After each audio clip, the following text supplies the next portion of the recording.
Since David Moore's not here, you know who we get to start with? David Moore's Right here. Oh! There you go, David. Right, David. Hey, he was ready to jump in. All right. Good. Okay, go. Okay. Jerry and Jimmy both, what this moment means to both of you and the actual conversation between the two of you when you decided it was going to be this year and this time. Well, I'm happy. It feels right. I feel rewarded by what it represents. All of the times that we had, they were traumatic times. I'm not trying to be overly dramatic, but nice little scars, beautiful scars, and so appropriate. Everybody in this room knows that Jimmy Johnson should be recognized in this manner because of any definition that you want to come up with. I recognize completely sometimes the frailties that are involved sometimes with human emotion that shouldn't in any way stand in face of the great working and great relationship we had. We were young boys together. We had a chance to literally climb on a rocket, and I couldn't have picked. I said when I first got involved, Jimmy was worth 5 Heisman Trophy. If you recall, we were changing Coach Landry as coach at the time, and Jimmy was worth 5 Heisman Trophy in my eyes. And so the point is that this is very appropriate, very time to nail it. It was always going to happen. Well, let me just say this, how appreciative I am of Jerry, and appreciative of the Ring of Honor, but more appreciative of him bringing me to the Cowboys in '89.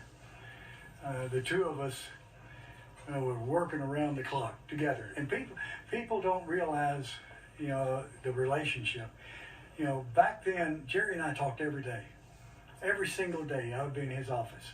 And we talked about here just recently, we never really had a disagreement.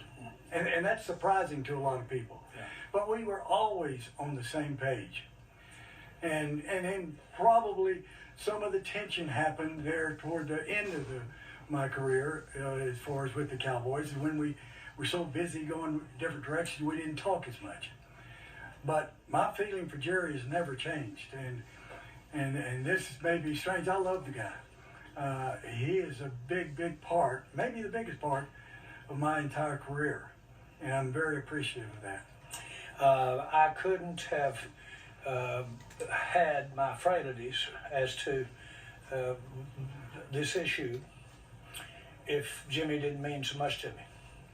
And because somebody that you don't care can't get to you.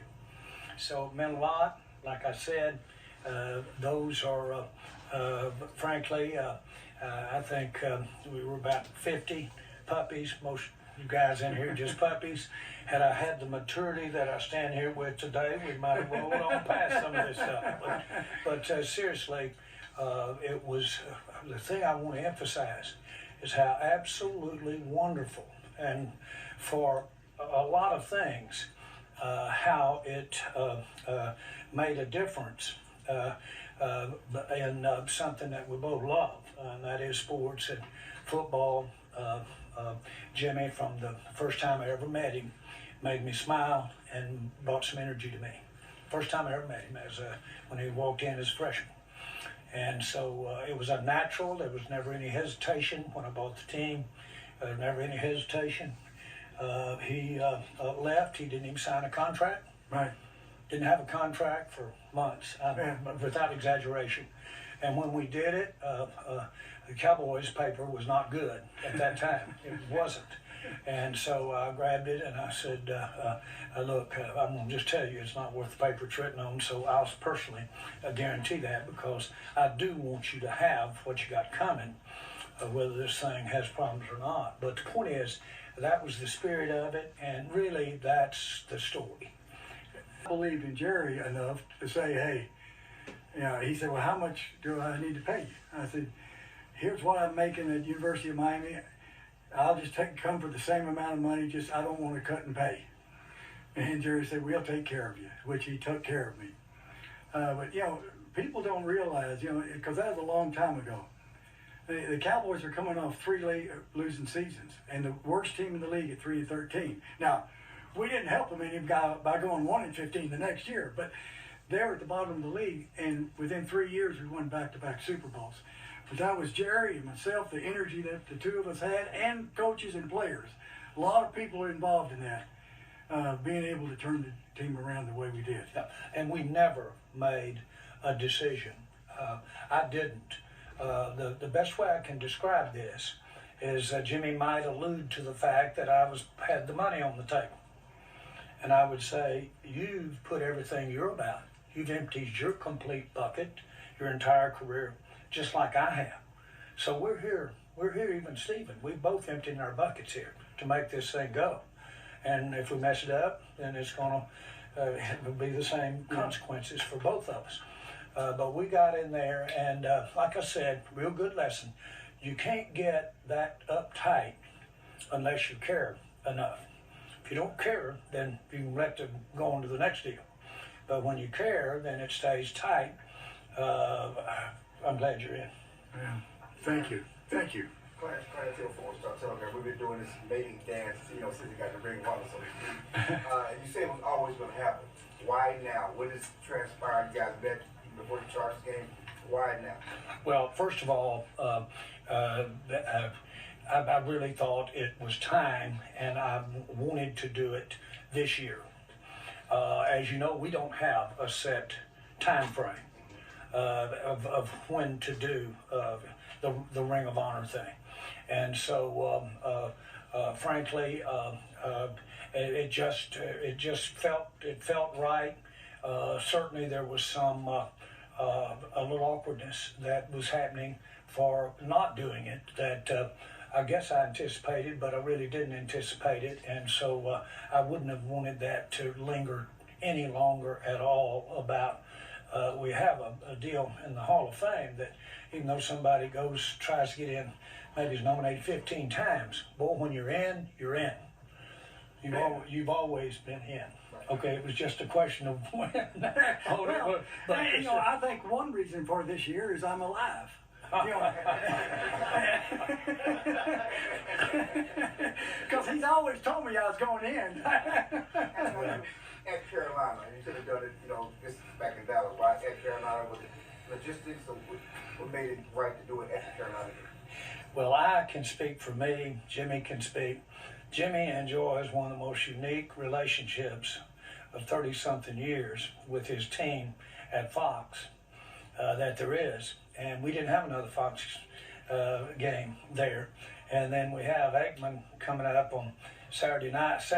Yeah, the 30th. So it was really something that they and us really wanted to have that celebration with Fox announcing it to do both. That's why this circumstances, we really thank David Tepper, really want to thank him and any sensitivity that we have here for letting us be together like this on our game here. And but that's the reason for this. So we can get it in this year. We had salute to service at home last week. Todd Archer of the ESPN. It's been 30 years since you guys were together as coaches and everything. Did it take you a while to realize how good you guys were together than maybe when you guys were apart? Well, I'm going to speak first. I never had a time when I didn't have an appreciation for his competence and skill level, ever. And so I've always had that appreciation when we parted. I knew that at that particular time. And so that has never been an issue. It was, without a question, one of the best things that I've been a part of when we made the change with Coach Landry and brought in Jimmy. And it, in my mind, it really changed things and I'll go so far as to say in the NFL, not just with the Cowboys. It changed things. And so that, I've always realized that was a very special time. It was kind of unique to be around someone that you've got a backlog of some experiences with. That made it nice. But frankly, it was so tight and so strong, and I'm not going to use the word, but so competitive, that we didn't have a lot of time to talk about the old times. Right. When we first got involved over our first 4 years, this thing was, every day was Pearl Harbor, and on and off the field. And so, but it was great atmosphere, great. And again, his being in our Ring of Honor does, in my mind, save that. That will represent, as much as anything could, that period of time from the transition to Tom Landry to world champion. And the actual transition, if you will, of the way the NFL operated as late as '89, and the way it was operating as early as '94, '93. And so this is a little bit of the poster child there. And you look at Jerry and myself, we're both extremely competitive, extremely competitive. And he wants to be the very, very best. And I want to be the very, very best. And Terry Bradshaw made mention to me, we were together at the Hall of Fame, and I saw Jerry. And every time I'm with Jerry, we tell old stories and laugh and cut up and have great, great memories, because both of us are extremely proud of what we were able to do. And Bradshaw told me, he said, geez, he said, you two guys, when you get together, it's like two brothers. You know, there's a strong feeling between the two of you. And so that's why people have never really understood the relationship. But we're both extremely proud. I mean, the way the Cowboys are, today, and the way the Cowboys were back then, and, we're very proud of what we were able to do. The Ring of Honor, as at least depicted to me by Tex, who initiated the Ring of Honor, said it's really, for me, Tex, not about the best players, and it may not be about the best coaches. What it's about is the people that have impacted the franchise, that have made a major mark on what you think of when you think of the Dallas Cowboys. That's why you're in there, because you've done that. All right, we're going to have to wrap up. The game has started. And we're Oh, going boy. to Okay. head up to go. Yeah. Okay, I'm calling Thank the you. plays. Yeah. Out here. I'll quote you on that. Congratulations, Jimmy. Thank you.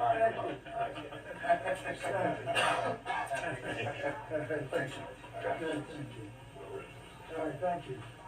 Hey, look at here. Thank you.